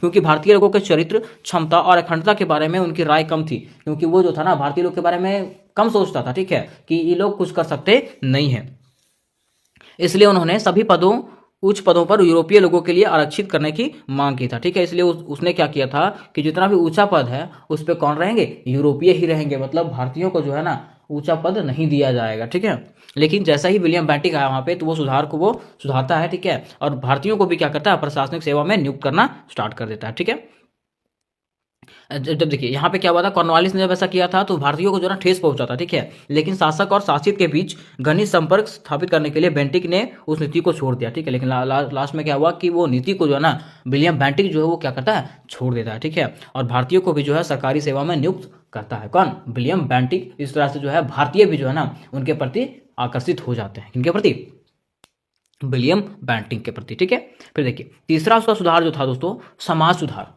क्या था, समाज सुधार। ठीक है, वो वित्तीय सुधार के साथ साथ प्रशासनिक सुधार भी करता है और प्रशासनिक सुधार के साथ साथ समाज सुधार भी करता है। कौन, विलियम बेंटिक। अब देखिए समाज सुधार कैसे करता है दोस्तों, तो समाज सुधार बताया जाता है कि विलियम बेंटिक ने के सामाजिक सुधारों में ब्रिटिश भारत के इतिहास में उनका नाम अमर कर दिया। ठीक है, विलियम बेंटिक ने सामाजिक सुधार जो किया था उनके कारण में भारत के इतिहास में जो ना उनका नाम अमर कर दिया गया। ठीक है, इनमें सती प्रथा का उन्मूलन, ठगों का दमन, कन्या भ्रूण हत्या की रोकथाम शामिल है। ठीक है, उन्होंने क्या किया कि सती प्रथा खत्म कर दिया। ठीक है, ठगों का दमन कर दिया, जो ठगते थे लोग उनका भी दमन कर दिया, उनको हटा दिया गया हमेशा के लिए। ठीक है, उसके साथ साथ कन्या भ्रूण हत्या, ठीक है, मतलब जो कन्याओं को मार दिया जाता है, अब्रोशन जो करवा दिया जाता है, उसको समाप्त कर दिया हमेशा के लिए। ठीक है, देखिए बताया जाता है सती प्रथा का उन्मूलन।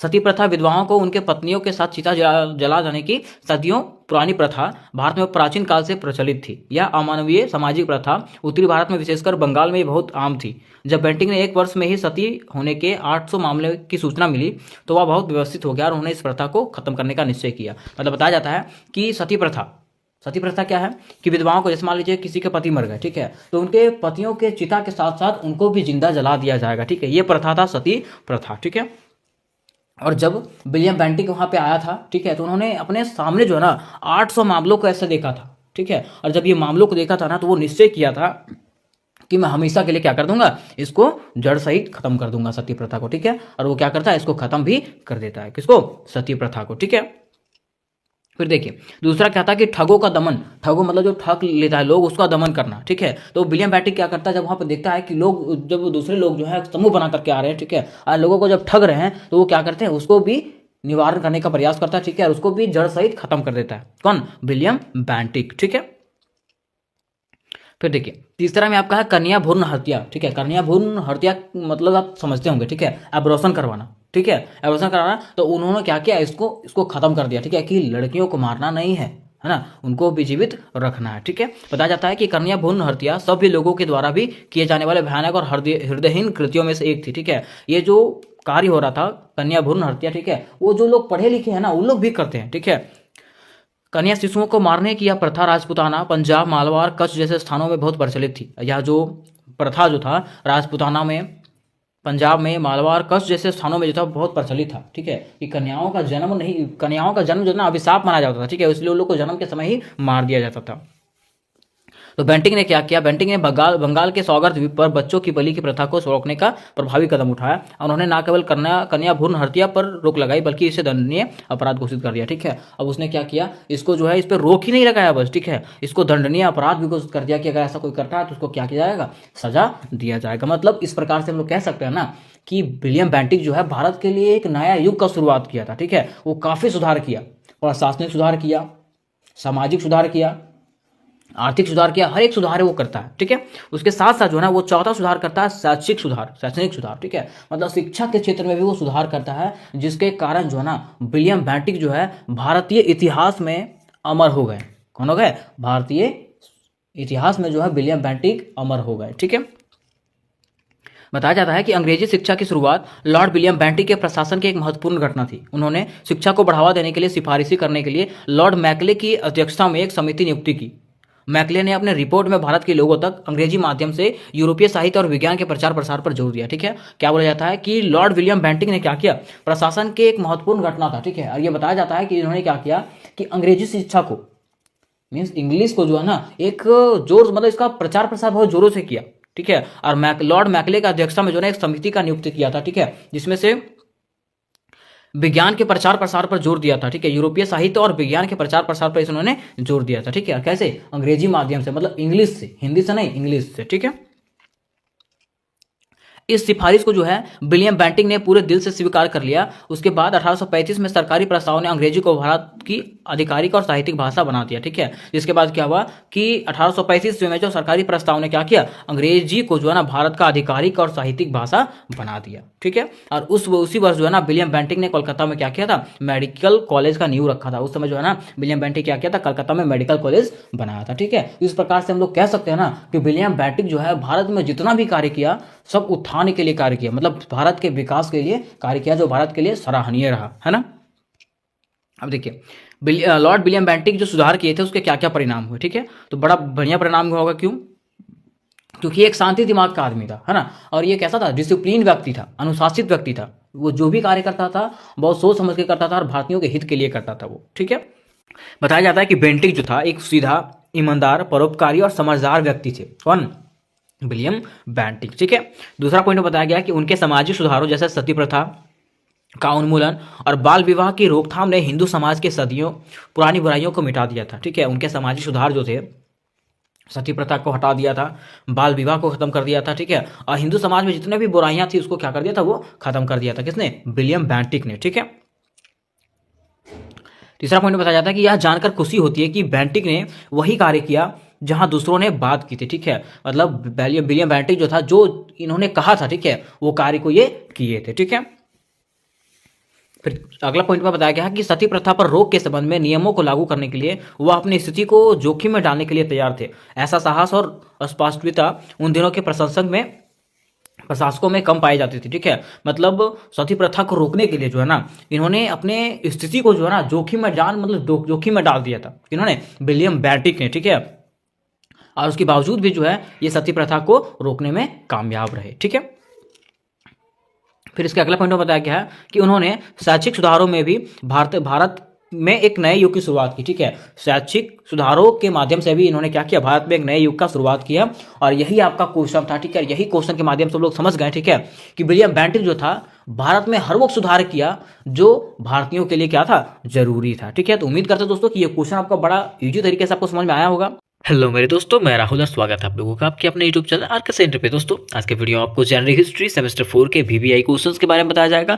जैसा कि मैंने आपको पिछले वीडियोस में बोला था दोस्तों कि आपका सारा क्वेश्चन कंप्लीट हो गया, लेकिन एक क्वेश्चन मैं आपको अगला वीडियोस में करवाऊंगा। जो क्वेश्चन आपका इस प्रकार से रहेगा कि आंग्ल मराठा युद्ध का संक्षिप्त वर्णन करें, जिसमें से आपको प्रथम युद्ध के बारे में पूछ सकता है, आंग्ल मराठा का प्रथम युद्ध, द्वितीय युद्ध और तृतीय युद्ध, मतलब कोई भी आएगा तो आपको सेम आंसर लिखना है। क्योंकि देखिए, ये अगर हम लोग जी हिस्ट्री के एग्जामिनेशन की बात करें तो जी हिस्ट्री में स्पेशली ऐसा ऐसा क्वेश्चन पूछा गया ना, क्वेश्चन तो वही रहता है ठीक है, लेकिन उसको घुमा कर किस तरह से पूछा ना ताकि स्टूडेंट समझ ही ना पाए। तो आपको करना क्या है, वहां पे कंफ्यूज नहीं हो रहा है। अगर आंग्ल मराठा युद्ध का कोई भी क्वेश्चन आता है ठीक है, प्रथम युद्ध हो, द्वितीय युद्ध हो और तृतीय युद्ध हो ठीक है, तो आपको सेम तरीके से मिला करके लिखना है ठीक है। तो लिखना कैसे है, चलिए हम लोग इसको डिटेल से जानते हैं। देखिए, आंग्ल मराठा युद्ध, आखिर आंग्ल मराठा युद्ध क्यों हुआ था ठीक है, और कितना युद्ध इसका हुआ था ठीक है। अब देखिए, सबसे पहले क्या करेंगे, इसका हम लोग भूमिका लिखेंगे। क्या लिखेंगे, भूमिका लिखेंगे। भूमिका में क्या लिखेंगे, तो बताया गया है कि भारत के इतिहास में 3 आंग्ल मराठा युद्ध हुए थे, जैसा कि हम लोग सब जानते हैं। जैसा कि यहाँ पे क्वेश्चन में आपको पूछ सकता है कि आंग्ल मराठा प्रथम, द्वितीय और तृतीय युद्ध का संक्षिप्त वर्णन करें। इस कोई भी क्वेश्चन आएगा आपको इसी तरह से लिखना है ठीक है। तो भारत के इतिहास में 3 आंग्ल मराठा युद्ध हुए थे, और ये तीनों युद्ध जो है ना 1775 से 1818 के मध्य हुए थे। क्या हुए थे, 1775 से 1818 के मध्य हुए थे, इसके बीच में हुआ था। ये युद्ध ब्रिटिश सेनाओं और मराठा महासंघ के बीच में हुआ था। ये जो युद्ध हुआ था वो किसके किसके बीच में हुआ था, ब्रिटिश सेनाओं और मराठा महासंघ के बीच में हुआ था ठीक है।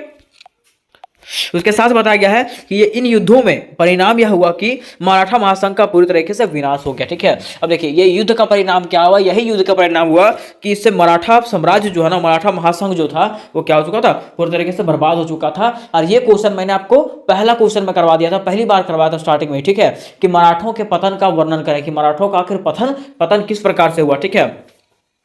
तो अगर आप आंग्ल मराठा युद्ध के बारे में जान जाते हैं तो उसके पतन के बारे में आप खुद से समझ जाएंगे कि ये युद्ध के कारण ही क्या हुआ था, मराठाओं का पतन हुआ था ठीक है। यहाँ तक हम लोग इसके भूमिका को जान गए। भूमिका में क्या जान गए कि इसका 3 युद्ध हुआ था ठीक है, और तीनों युद्ध जो है 1775 से 1818 के बीच में हुआ था ठीक है। और इससे क्या हुआ था, इसमें जो है ना ब्रिटिश सेनाओं के बीच में और मराठा महासंघ के बीच में ये युद्ध हुआ था, जिसमें से मराठा महासंघ जो है पूरी तरीके से हार जाता है और मराठाओं का क्या हो जाता है, यहाँ से पतन होना शुरू हो जाता है ठीक है। तो चलिए हम लोग अब इसके आगे जानते हैं ठीक है। अब देखिए, यहाँ तक हम लोगों ने इसका भूमिका को जान गए ठीक है। अब देखिए, भूमिका तो जान गए ठीक है, लेकिन अब हम लोग जानेंगे ना युद्ध का पृष्ठभूमि, कि आखिर युद्ध तैयार क्यों हुआ, युद्ध क्यों हुआ ठीक है। तो देखिए, युद्ध जो है ना सिर्फ मराठों के कारण ही हुआ ठीक है, मराठा जो थे उसके कारण ये युद्ध स्टार्ट हुआ। कैसे स्टार्ट हुआ, तो ये बताया जाता है कि 1773 इसमें पॉइंट बाय पॉइंट आपको बताया गया ठीक है। आपको आप जैसे चाहे वहाँ पे पॉइंट बाय पॉइंट लिख सकते हैं, या तो जिस प्रकार से चाहे कहानी जैसा चाहे वैसे आप लिख सकते हैं ठीक है। बताया जाता है कि 1773 ईस्वी में रघुनाथ राव अपने भतीजे नारायण राव की हत्या कर पेशवा बन गया ठीक है। बताया जाता है कि 1773 ईस्वी में क्या होता है, रघुनाथ राव जो होता है ना वो क्या होता है, अपने भतीजे नारायण राव का हत्या करके वहां का राजा बन जाता, पेशवा मतलब वहां का राजा बन जाता है ठीक है। उसके बाद क्या हुआ कि परंतु कुछ ही समय तक पेशवा रहा।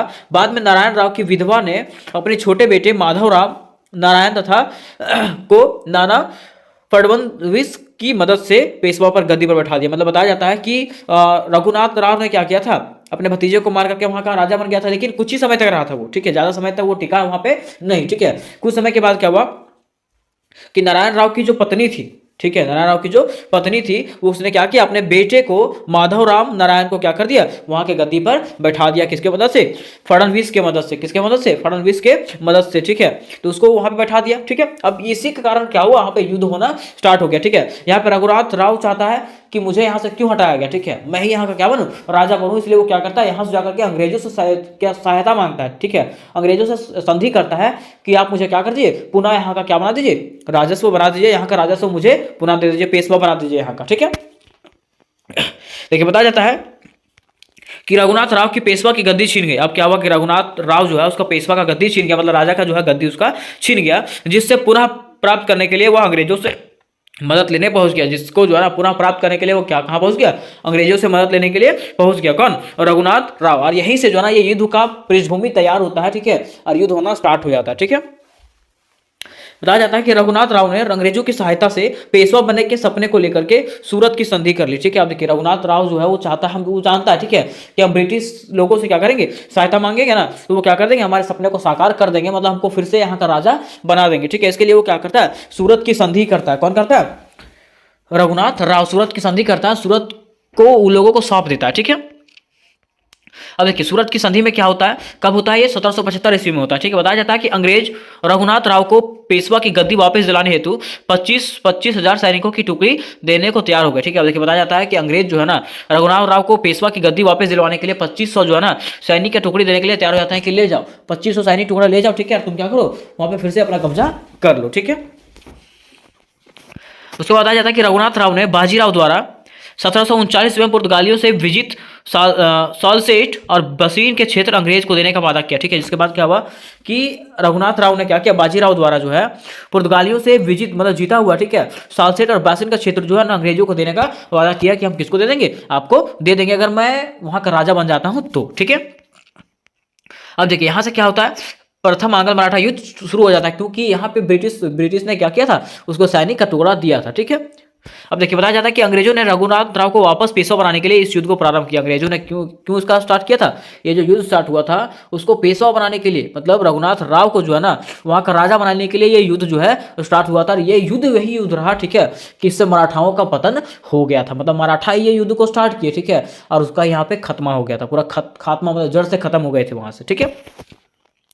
इस युद्ध के दौरान 1776 ईस्वी में पुरंदर की संधि हुई, ठीक है। ये युद्ध में जो है ना क्या हुआ, 1776 ईस्वी में पुरंदर का संधि हुआ था, ठीक है। परंतु पुरंदर की संधि करने के उपरांत अंग्रेज इस संधि को मानने से मुकर गए। कहा कि हमने पहले ही 1775 ईस्वी में सूरत की संधि कर चुके हैं और अतः फिर से युद्ध जारी रहा, ठीक है। अब ये जो युद्ध होता है उसमें क्या होता है, 1776 ईस्वी में पुरंदर की संधि होता है, क्या होता है, पुरंदर की संधि होता है, ठीक है। लेकिन पुरंदर की संधि होने के उपरांत जो है ना अंग्रेजों ने बताता है कि इसके पहले हम लोगों ने क्या किया, 1775 ईस्वी में ही सूरत की संधि कर चुके हैं, ठीक है। तो हम लोग युद्ध रोकेंगे नहीं और युद्ध को वो जारी रखते हैं। क्यों, क्योंकि रघुनाथ राव को वहां पे क्या बनाना था, वापस पेशवा बनाना था, राजा बनाना था, इसलिए युद्ध को वो लोग जारी रखते हैं, ठीक है। बताया जाता है कि इस युद्ध में कर्नल कीटिंग, कर्नल ऑप्टन, कर्नल एक्टक्स और उसके बाद कर्नल कॉकवर्क ने अंग्रेजों की अगुवाई की। मतलब यहाँ पे जो ना इस युद्ध में जो ना अंग्रेजों का अगुवाई किसने किया था, कर्नल कीटिंग ने किया था, कर्नल ऑप्टन ने किया था, मतलब इस प्रकार के कर्नल ने अंग्रेजों का अगुवाई किया था ये युद्ध में, ठीक है। और इस काल में जो है ना वॉरेन हॉस्टिंग जो है बंगाल का गवर्नर था। बंगाल का गवर्नर कौन था उसमें, वॉरेन हॉस्टिंग, ठीक है, बंगाल का गवर्नर था वो, ठीक है। आगे बताया जाता है कि मराठाओं की तरफ से महादजी सिंधिया व मल्हाराव होलकर नेतृत्व कर रहे थे। और मराठाओं की तरफ से कौन युद्ध कर रहे थे, तो महादजी सिंधिया और कौन है, मल्हार होलकर नेतृत्व कर रहे थे, ठीक है। और अंत में जो है ना ये युद्ध जो है 1782 ईस्वी में सालबाई के संधि के साथ समाप्त हुआ। ये जो युद्ध जो है अंत में क्या हुआ, 1782 ईस्वी में सालबाई के संधि के साथ समाप्त हुआ, ठीक है। ये प्रथम युद्ध था, ठीक है। आंग्ल मराठा का प्रथम युद्ध जो है 1782 ईस्वी में जो है सालबाई के संधि के साथ समाप्त हो जाता है, ठीक है। अब देखिए सालबंदी की संधि में क्या हुआ था, तो सालबंदी की संधि में बताया गया था कि इस संधि के अंतर्गत अंग्रेजों ने रघुनाथ राव की मदद करने से इनकार कर दिया, ठीक है। ये संधि में हुआ क्या कि अंग्रेजों ने क्या किया, रघुनाथ राव को मदद करने के लिए इनकार कर दिया कि हम आपका मदद अब नहीं कर सकते, ठीक है। और उसको क्या दिया, 25,000 रुपया मासिक पेंशन देना स्वीकार किया, ठीक है, कि आपको जो है महीना में हम 25,000 रुपया देंगे क्योंकि हम ये युद्ध ज़्यादा देर तक मतलब लड़ नहीं सकते हैं, ठीक है, हम आपका सहायता नहीं कर सकते, ठीक है। उसके बाद माधवराव नारायण राव द्वितीय को ही अगला पेशवा मान लिया, ठीक है। उसके बाद क्या हुआ कि अंग्रेज ने और वो जो है रघुनाथ राव ने जो है ना माधवराव नारायण को ही क्या मान लिया, अगला पेशवा मान लिया, राजा मान लिया, ठीक है। और यह भी तय हुआ कि अंग्रेजों और मराठाओं के मध्य अगले 20 वर्षों तक कोई भी युद्ध नहीं होगा, ठीक है। यही ये संधि में ये माना गया था कि अगले 20 वर्षों तक जो है ना अंग्रेजों और मराठाओं के बीच में कोई भी युद्ध होगा नहीं। लेकिन यहाँ पे ये मानेगा कब, ये मानेगा कौन, ठीक है। और पुनः जो है ना कुछ दिनों के बाद क्या होता है, युद्ध होना स्टार्ट हो जाता है, ठीक है। इस युद्ध के परिणाम के रूप में यह कहा जा सकता है कि इस युद्ध में मराठाओं का पल्ला भारी रहा और अंग्रेजों की मुक्की खानी पड़े। मतलब बताया जाता है कि ये युद्ध के परिणाम की अगर बात करें प्रथम में, ठीक है, तो इसमें जो है ना अंग्रेज हार गए थे। मतलब अंग्रेजों का जो था ना थोड़ा सा मतलब हिंदुओं का जो था, मराठाओं का जो था पलड़ा थोड़ा सा भारी था, ठीक है। मतलब वो लोग थोड़ा सा जीत के तरफ बढ़ रहे थे, लेकिन अंग्रेजों को थोड़ा सा पीछे हटना पड़ा था, ठीक है। ये बताया गया इस परिणाम में प्रथम आंग्ल मराठा युद्ध में, ठीक है। लेकिन द्वितीय में क्या हुआ, तो द्वितीय में चलिए देखते हैं हम लोग। अब देखिए द्वितीय आंग्ल मराठा युद्ध कब हुआ था, 1803 से 1806 ईस्वी में हुआ था। कब हुआ था, 1803 से 1806 ईस्वी के बीच में हुआ था। देखिए बताया जाता है कि सन 1800 ईस्वी में नाना फडणवीस की मृत्यु हो गई। क्या हुआ कि 1800 ईस्वी में नाना फडणवीस की मृत्यु हो गई और इसके बाद क्या हुआ, मराठाओं के अंदर बहुत भेदभाव तथा सत्ता को लेकर के षड्यंत्र का खेल शुरू हो गया, ठीक है। अब यहाँ पे क्या हुआ कि जब इसका मृत्यु हो गया, ठीक है, मृत्यु के बाद जो है ना मराठाओं के अंदर भेदभाव और सत्ता को लेकर के, जैसे हम गद्दी पर बैठेंगे, हम गद्दी पर बैठेंगे, इस तरह से करके जो है ना उन लोग के बीच में जो है ना भेदभाव शुरू हो गया। ठीक है, मराठा में पेशवा, सिंधिया, गायकवाड़, होलकर व भोंसले में बट गया। ठीक है, और जो मराठा साम्राज्य था वो अलग अलग भागों में बट गया। ठीक है, और इनमें सत्ता के अधिकार को लेकर के आपसी द्वंद्व चलते रहे थे। ठीक है, और यहाँ के जो साम्राज्य का जो राजा था, ठीक है, इनके बीच में जो है ना हमेशा से राज के टुकड़े को लेकर के प्रतिद्वंद होते रहता था, मतलब झगड़ा होते रहता था, मतलब कभी भी ये लोग एकता नहीं होते थे, एकत्र होते नहीं थे। ठीक है, उसके बाद आ जाता है कि होलकर और पेशवा के बीच में लड़ाई होना एक आम बात थी, और होलकर और पेशवा के बीच में हमेशा लड़ाई होती रहती थी। ठीक है, ये आम बात हो गया था कि होलकर और पेशवा के बीच में लड़ाई ना हो। सो ठीक है, बताया जाता है कि होलकर ने बाजीराव द्वितीय को हटा करके विनय कराव को पुणे में पेशवा की गद्दी पर बैठा दिया। होलकर ने क्या किया कि बाजीराव द्वितीय को वहां से हटा करके पुणे में जो है ना पेशवा की गद्दी पर बैठा दिया। किसको? विनायक राव को। ठीक है, आगे बताया जाता है कि तब बाजीराव द्वितीय ने अपने पिता रघुनाथ राव की भांति अंग्रेजों से मदद मांगने बासिन गया। ठीक है, अब क्या हुआ कि रघुनाथ राव के जैसे, ठीक है, उसके बेटे ने क्या किया, वो भी अंग्रेजों से मदद मांगने के लिए बासिन चला गया। ठीक है, बासिन चला गया। 1802 ईस्वी में बसिन की संधि हुई। 1802 ईस्वी में क्या हुआ, बसिन की संधि हुई। जैसे उसका पिताजी ने किया था, रघुनाथ राव ने किया था, बिल्कुल सेम उसके बेटे ने भी करता है। ठीक है, और जैसे उसके पिताजी ने संधि करता है, वैसे इसके बेटे ने भी क्या करता है, बाजीराव द्वितीय ने भी क्या करता है, संधि करता है। ठीक है, देखिए बताया जाता है कि बसिन की संधि, अब बसिन की संधि होता है, बसिन की संधि में क्या बताया जाता है, अब देखिए इसमें बताया जाता है कि बाजीराव द्वितीय ने लॉर्ड वेलेंस्की द्वारा बनाई गई सहायक संधि को स्वीकार कर लिया। अब बाजीराव द्वितीय ने क्या किया, लॉर्ड वेलेंस्की जो संधि करता है उसको वो मान लेता है। ठीक है, और सहायक संधि के अंतर्गत एक अंग्रेजी फौज की टुकड़ी को अपने राज्य में रखने का प्रावधान था, जिसका आर्थिक व्यय भी राज्य को ही वहन करना होता था। ठीक है, इसमें बताया गया था कि वो जो राजा जो है अपने राज्य में क्या कर सकता है, अंग्रेजों का कुछ टुकड़ी जो है ना, कुछ सेना जो है अपने राज्य में रख सकता है। ठीक है, और उसका खर्च कौन करेगा, राज्य ही करेगा। ठीक है, राज्य को अपनी खुद की सेना रखने की मनाही थी, राज्य को जो है ना अपना खुद का सेना रखने के लिए मनाही था, इसलिए वो क्या किया था, अंग्रेजों का सेना यहाँ पे ले आया था। इसके साथ ही राज्य के सभी बाहरी मामले और अन्य राज्यों में सुरक्षा की जिम्मेवारी अंग्रेजी सरकार की होती थी। और इसके साथ साथ बताया जाता है कि राज्य के जितने भी बाहरी मामले हैं और अन्य राज्यों की सुरक्षा की जिम्मेदारी है वो अंग्रेजी सरकार की होती थी। ठीक है, और साथ ही किसी अन्य यूरोपीय कंपनी से कोई संबंध ना रखने का भी प्रावधान था। मतलब ये भी बताया गया था कि अगर आप वहां से सैनिक लाते हैं, ठीक है, तो अभी अगर आपके खुद के साम्राज्य में कोई कुछ तरह का भेदभाव होता है, ठीक है, अगर लड़ाई होता है, तो आप लोग दूसरे ब्रिटिश शासक को यहाँ पे इसमें इन्वॉल्व नहीं कर सकते हैं। ठीक है, ये इसमें बताया गया था, ये प्रावधान में। साथ ही अंग्रेजी कंपनी को सूरत नगर मिलेगा, और साथ में ये भी बताया गया था इसमें कि साथ में क्या मिलेगा, इसको अंग्रेजों को जो है ना सूरत की नगर मिलेगा। ठीक है, उसके साथ साथ अंग्रेज बाजीराव द्वितीय को पेशवा की गद्दी वापस दिलाने में सहायता करेंगे। और इसमें बताया गया था कि अंग्रेज जो है क्या करेंगे, इसके बाद क्या करेंगे कि बाजीराव द्वितीय को पेशवा की गद्दी वापस दिलाने में सहायता करेंगे। ठीक है, अब बताया जाता है कि इस युद्ध में अंग्रेज की तरफ से लॉर्ड वेलेंजली के नेतृत्व में युद्ध लड़ा गया। ठीक है, और इस युद्ध में जो है ना अंग्रेजों की तरफ से लॉर्ड वेलेंजली जो है नेतृत्व करता है। ठीक है, इसके बीच में युद्ध लड़ता है। ठीक है, मराठाओं की तरफ से जो है ना विभिन्न सरदार ने अगुवाई की, और मराठाओं की तरफ से अलग अलग सरदार आए थे, क्योंकि मराठा साम्राज्य जो है अलग अलग भागों में बढ़ चुका था, है ना। उसके बाद बताया जाता है कि इस युद्ध के परिणाम में यह कहा जा सकता है कि इस युद्ध में अंग्रेजों का पलड़ा भारी रहा, और मराठाओं की हार का मुख्य कारण उनमें एकता का अभाव था। ठीक है, और इसका परिणाम बताया जाता है कि ये युद्ध जो हुआ था उसमें से अंग्रेजों का पलड़ा भारी रहा, मतलब अंग्रेज जो है आगे बढ़ गए और मराठा जो है पीछे रह गए। ठीक है, और इसमें जो है मराठाओं का हार का मुख्य कारण रहा कि उनमें एकता का अभाव था। ठीक है, उनमें एकता का अभाव नहीं था। ठीक है, किनमें, अंग्रेजों में। ठीक है, और यहाँ पे जो मराठाओं थे उनमें जो है एकता का अभाव था, लोग एकत्र थे ही नहीं। ठीक है, कौन, मराठा। ठीक है, कहने को तो सभी मराठा एक साथ थे, लेकिन अपने आंतरिक कलह के कारण एकजुट होकर लड़ ना सके। ठीक है, क्या थे, साथ थे। ठीक है, लेकिन उनके आंतरिक युद्ध के कारण, आंतरिक कलह के कारण, लड़ाई के कारण वो लोग एकजुट होकर के कभी लड़ नहीं पाए। ठीक है, आगे बताया जाता है कि अंग्रेजों की सहायता से बाजीराव द्वितीय को पेशवा की गद्दी वापस मिल गई। ठीक है, अब क्या हुआ कि अंग्रेजों की सहायता से जो है ना बाजीराव को जो है ना क्या हुआ कि पेशवा की गद्दी वापस मिल गया। ठीक है, अब देखिए यह युद्ध जो है 1806 ईस्वी में राजपुर घाट की संधि के साथ समाप्त हुआ। ठीक है, अब क्या हुआ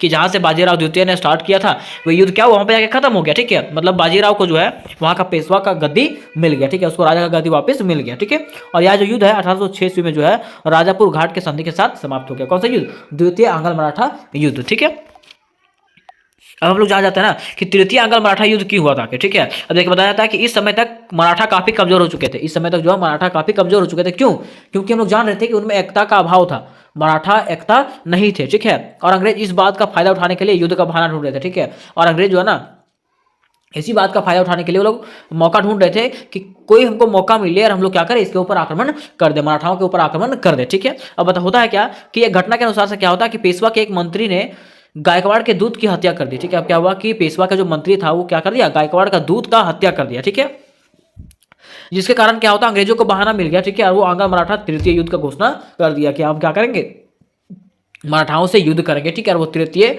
आंग्ल मराठा युद्ध स्टार्ट हो जाता है। कब होता है, 1817 से 1818 के बीच में। ठीक है, अब देखिए इस युद्ध में अगर बात करें तो इस युद्ध में जो है ना अंग्रेजों के तरफ से जो है मार्ड वॉलिस हॉस्टिंग ने नेतृत्व लड़ा। ठीक है, और उसके साथ मराठाओं की तरफ से कौन था, बाजीराव द्वितीय था। ठीक है, और अन्य सरदारों ने भी इसका अगुवाई किया था, लेकिन यहाँ पे जो है मराठा क्या हो चुके थे, हार गए थे। ठीक है, मतलब तीनों का तीनों युद्ध जो है ना ये लोग हार गए और यहाँ से जो है मराठा साम्राज्य का पतन शुरू हो गया। ठीक है, तो इस प्रकार से आपका था आंग्ल मराठा युद्ध कि मराठाओं ने ही ये युद्ध को स्टार्ट किया था गद्दी को प्राप्त करने के लिए। ठीक है, और अंत में जो है ये लोग गद्दी प्राप्त भी नहीं कर पाते, प्राप्त करने के पश्चात जो है ये लोग से गद्दी क्या हो जाता है, छिन जाता है, हमेशा हमेशा के लिए जो है ना मराठा साम्राज्य खत्म हो जाता है। ठीक है, तो उम्मीद करते हैं कि ये क्वेश्चन आपको समझ में आ गया होगा। ठीक है, और इससे रिलेटेड अगर आप क्वेश्चन नहीं देखे होंगे जी हिस्ट्री सेमेस्टर 4 का, ठीक है, तो नीचे जो है आपको डिस्क्रिप्शन में लिंक मिल जाएगा, वहां से आप लोग सारे वीडियोस जाकर के देख सकते हैं। ठीक है, और कल एग्जामिनेशन से पहले जो है आपको और एमसीक्यू क्वेश्चन और VBI क्वेश्चन आपको बता दिया जाएगा। ठीक है, तो चैनल से जुड़े रहें।